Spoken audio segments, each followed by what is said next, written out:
Hebrews 12 talks about the importance of you and I fixing our eyes on Jesus, the author and the perfecter of our faith. And if you have lived any life at all, you realize that that's sometimes difficult to live out. And there are really two camps on this idea, right? In one camp, we have the people that find it really easy to fix their eyes on God when things are going smoothly, right? You know, the bills are paid and the kids aren't trying to kill each other and work is good, and for once the house isn't falling apart. And it's in those moments that some people find it really easy to fix their eyes on God.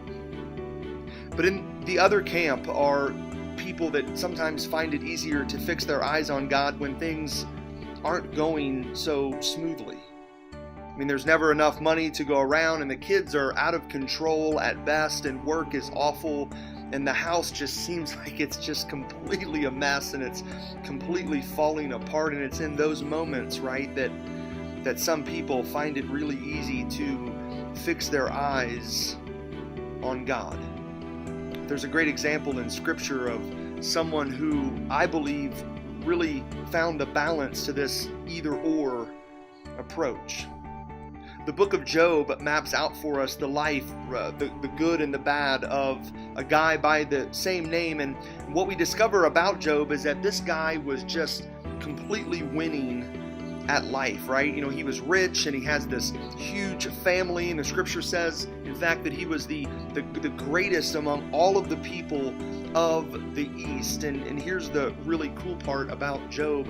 The scripture makes clear that he was upright and blameless. Scripture says that he feared God and he shunned evil. Now, some of you are thinking, well, of course he was blameless and upright, and of course he feared God and shunned evil. I mean, he was blessed, right? I mean, here's a guy that was obviously experiencing the blessing of God. Here's a guy that clearly had God's hand on his life, and of course he found it easy to focus on the things of God when things were going really well.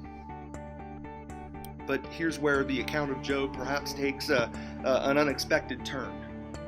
A few verses later, Job receives some really rough news.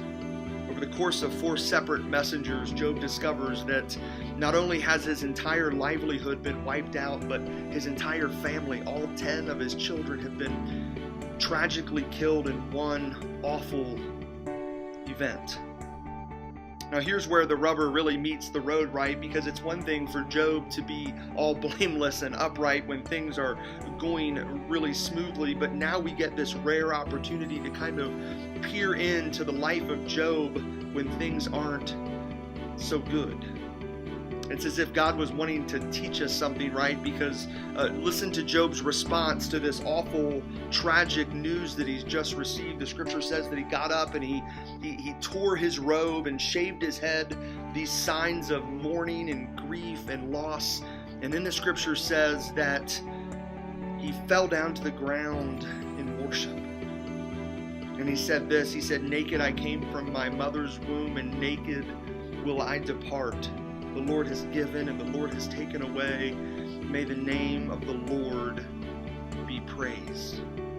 I have to be honest with you, as I thought about this account in Scripture, I thought to myself, if I had lost even a fraction of what Job had just lost, I can honestly tell you that my response would not have been so well spoken and so full of wisdom as that response was.